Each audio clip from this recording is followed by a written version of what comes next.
Hello friends, मेरे channel magic of spices में आपका स्वागत है। और आज हम बनाने जा रहे हैं बेसन के लड्डू।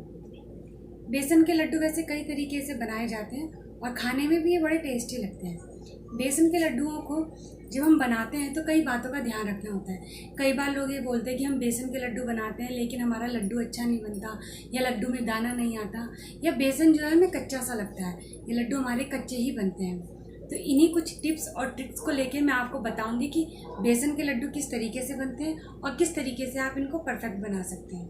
तो चलिए बनाना शुरू करते हैं बेसन के लड्डू मेरे स्टाइल में। तो यहाँ पे सबसे पहले हमने देखी कढ़ाई गरम की है और यहाँ पे देसी घी डालेंगे हम। और गैस मेरी अभी हाई फ्लेम पे ही है जब तक घी अच्छे से मेल्ट नहीं हो जाता। यहाँ पे देसी घी का मैं इस्तेमाल कर रही हूँ, आप चाहे तो यहाँ पे डालडा घी का भी इस्तेमाल कर सकते हैं। ये पूरी तरीके से आप पे डिपेंड है कि आप देसी घी का इस्तेमाल करना चाहते हैं या डालडा घी का।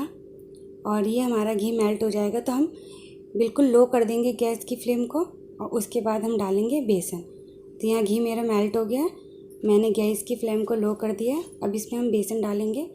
यह मैं 700 ग्राम के लगभग लिया है मैंने बेसन, और इसको हम लगातार चलाते हुए भूनेंगे। और हमने फ्लेम बिल्कुल कम पे ही करके बेसन को भूनना है। बेसन को हम लगातार चलाते हुए इसी तरीके से भूनेंगे।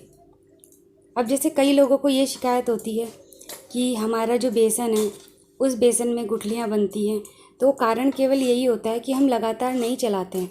हमें इसी तरीके से लगातार चलाते हुए अगर हम बेसन भूनेंगे और फ्लेम हम उसकी बिल्कुल लो रखेंगे तो हमारा बेसन भी अच्छा भुनेगा और बेसन भी हमारा जो होगा उसमें गांठें नहीं पड़ेंगी। तो देखिए इस तरीके से हम चलाते हुए बेसन भूनेंगे। तो यहाँ पे देखिए बेसन भूनते भूनते मुझको आधा घंटा हो गया और बेसन का देखिए धीरे धीरे कलर भी चेंज हो रहा है। और यहाँ पे ये होता है कि जो हम बेसन लेते हैं लड्डू बनाने के लिए वो थोड़ा सा मोटा बेसन हमें चाहिए होता है। और जो इसमें हम इस्तेमाल करते हैं मीठा, जैसे हमें चाहिए होता है इसमें तगार या बूरा जिसे बोलते हैं, तो वो थोड़ा मोटा चाहिए होता है। एक बारीक बूरा भी आता है और एक मोटा बूरा भी आता है। तो जो मोटा बूरा होता है वो आप ले सकते हैं, या घर में आप तगार बना के अगर इस्तेमाल करें तो वो बहुत अच्छा रहता है हमारे जो बेसन के लड्डू हम बना रहे हैं उसके लिए। देखिए यहाँ कितना अच्छा कलर हमारा धीरे धीरे बेसन का आ रहा है। तो हमें इसी तरीके से लगातार देखिए चलाते हुए बेसन को भूनेंगे और हमारा कलर भी चेंज बेसन का होता जाएगा। हमें यहाँ पे जो रेशो रखना होता है बेसन का, घी का, या हम जो मीठा डालते हैं तगार बूरा जो भी आप बोलते हो, उसका रेशो लगभग सेम रहता है। लेकिन ये पूरी तरीके से डिपेंड करता है आप पे कि आप कितना घी डालेंगे या आपको कितना मीठा लेना है, वो पूरी तरीके से आप पे डिपेंड करता है।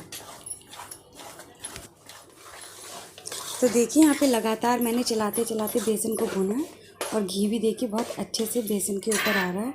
अब यहाँ पे हम डालेंगे 1 करछी के लगभग मैं ठंडा पानी डाल रही हूँ। तो ये जो हमारा स्टेप है ठंडा पानी डालने का, इसको बिल्कुल भी स्किप मत कीजिएगा। तो देखिए किस तरीके से बेसन के ऊपर झाग आया है, ये आना बहुत ज़रूरी होता है।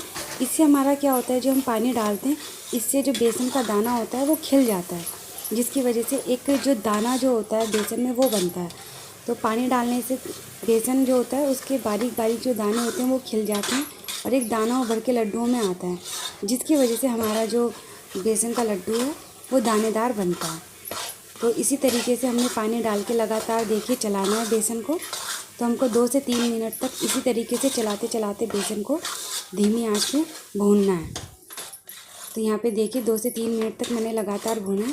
अब मैं गैस बंद कर लूँगी और लगातार करछी थोड़ी देर तक चलाऊँगी, 1 मिनट तक। उसके बाद यहाँ पे मैंने एक बर्तन में देखिए पलट लेना है अब इस बेसन को। तो यहाँ पे हम एक बर्तन में पलटेंगे बेसन को। तो यहाँ पे ये देखिए एक बर्तन में हम जो बेसन को पलटेंगे तो हमने इसको ठंडा करने के लिए पलटना होता है, कि जिससे कि हमारा जो बेसन है वो ठंडा हो जाए। क्योंकि गर्म बेसन में हम जो बूरा ले रहे हैं या तगार ले रहे हैं वो हम नहीं डालेंगे, तो हमको थोड़ी देर के लिए बेसन को ठंडा करना होता है। तो हम ठंडा इसलिए करते हैं कि जब बेसन ठंडा होगा और तब हम इसमें डालेंगे मीठा, तो जो हमारा बेसन है वो बिल्कुल परफेक्ट रहेगा। अगर हम गर्म में डालते हैं तगार या बूरा तो उससे क्या होता है कि हमारा जो चीनी है वो मेल्ट हो जाएगी, इसके साथ जो बूरा होगा वो मेल्ट हो जाएगा, जिसकी वजह से जो हमारा जो बेसन है वो बिल्कुल लिक्विड फॉर्म में आ जाएगा। तो अब इसी तरीके से हम इसको थोड़ी देर के लिए 10-15 मिनट तक रख देंगे, जिससे कि हमारा बेसन जो है वो ठंडा हो जाए। तो 10-15 मिनट तक इसी तरीके से हम रेस्ट कराएंगे बेसन को। तो यहाँ पे देखिए बेसन हो गया ठंडा। अब हम इन्हें एक साइड रख देंगे दोनों प्लेटों को और एक बर्तन में पलटेंगे हम बेसन को। तो यहाँ पे देखिए इस तरीके के एक बड़े बर्तन में हमने बेसन को पलटना है, क्योंकि फिर हम इसमें और चीज़ें भी मिक्स करेंगे। तो यहाँ पे हम एक बर्तन में बेसन को पलट के उसमें फिर हम बूरा मिक्स करेंगे। तो यहाँ पे देखिए हमको अब यहाँ पे ये देखिए मैंने जो लिया है बूरा, या जिसे हम तगार भी कहते हैं, तो ये थोड़ा मोटी जो है मोटी क्वालिटी का है, मतलब मोटा मोटा है ये मेरे पास जो है बूरा। 2 क्वालिटी के होते हैं, बारीक और एक मोटा। तो आप मोटा लीजिएगा तो परफेक्ट टेक्सचर आता है बेसन के लड्डुओं का। तो यहाँ पे मैंने 500 ग्राम के लगभग लिया ये।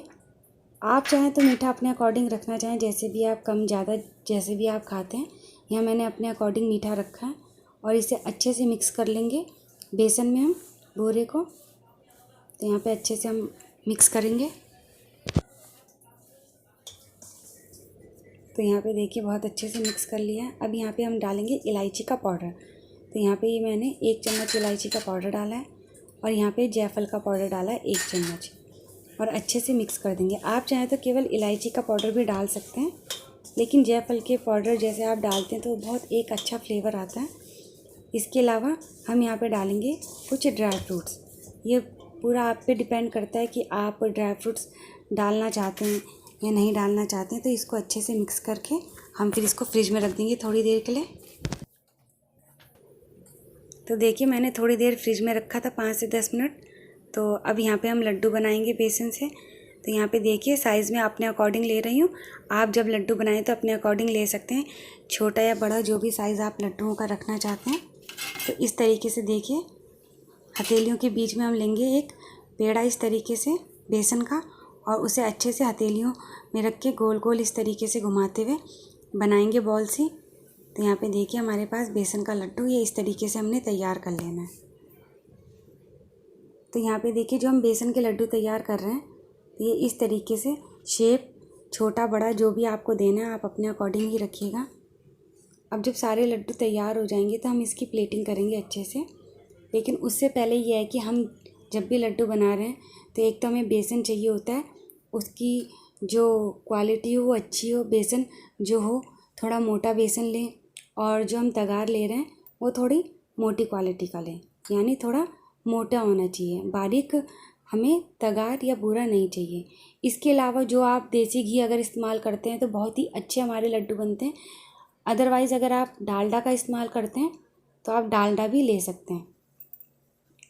तो ये देखिए ये लड्डू धीरे धीरे से मैंने देखिए इस तरीके से तैयार किए, और अब हम दूसरी प्लेट में भी इसी तरीके से बना बना के लड्डू रखते जाएंगे। तो हमने इसी तरीके से सारे लड्डू तैयार कर लेना है। और यहाँ पे देखिए जब सारे लड्डू तैयार हो जाएंगे तो हम अब इनकी प्लेटिंग कर लेंगे फिर।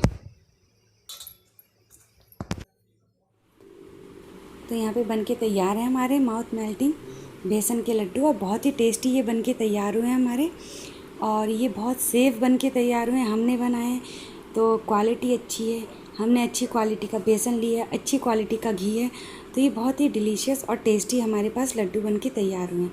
फ्रेंड्स जब भी आप घर में लड्डू बनाते हैं तो मैंने बताया जैसे आप बेसन लीजिए तो थोड़ा मोटी क्वालिटी का होना चाहिए, और आप जो तगार या बूरा इस्तेमाल कर रहे हैं वो थोड़ा होना चाहिए मोटा। तो बहुत अच्छा हमारा टेक्सचर बनता है बेसन के लड्डुओं का। उसके अलावा जब हम बेसन भूनें तो बिल्कुल लगातार धीमी आंच पे भूनें बेसन को, और जब हम पानी का छींटा देते हैं उस टाइम पे भी हम लगातार चलाते हुए करछी से बेसन को भूनते रहें। हमको बिल्कुल धीमी आंच पे लगातार बेसन को भूनना है, जिससे कि हमारा टेक्सचर बेसन का जो है वो बहुत अच्छा रहता है। इसके अलावा कई बार ये होता है कि बेसन अगर लिक्विडी हो जाए, उस केस में आप थोड़ा सा ड्राई रोस्ट करके बेसन को डाल दीजिए, तब लड्डू आपके बहुत अच्छे बन जाएंगे। या आपका ड्राई हो रहा है बेसन तो आप थोड़ा सा 2-4 चम्मच मेल्ट करके घी को डाल दीजिए, तो भी आपका बेसन जो है वो बिल्कुल सही हो जाएगा और लड्डू आपके परफेक्ट बनेंगे। तो घबराने की कोई ज़रूरत नहीं है, बेसन के लड्डू बहुत अच्छे बनते हैं। तो आपको वीडियो अच्छी लगी तो प्लीज़ मुझे कमेंट्स लिख के ज़रूर बताइएगा। वीडियो को लाइक कीजिए, शेयर कीजिए और चैनल को सब्सक्राइब करना मत भूलिएगा। फिर मिलती हूँ एक नई रेसिपी के साथ इसी चैनल पे। तब तक के लिए बाय।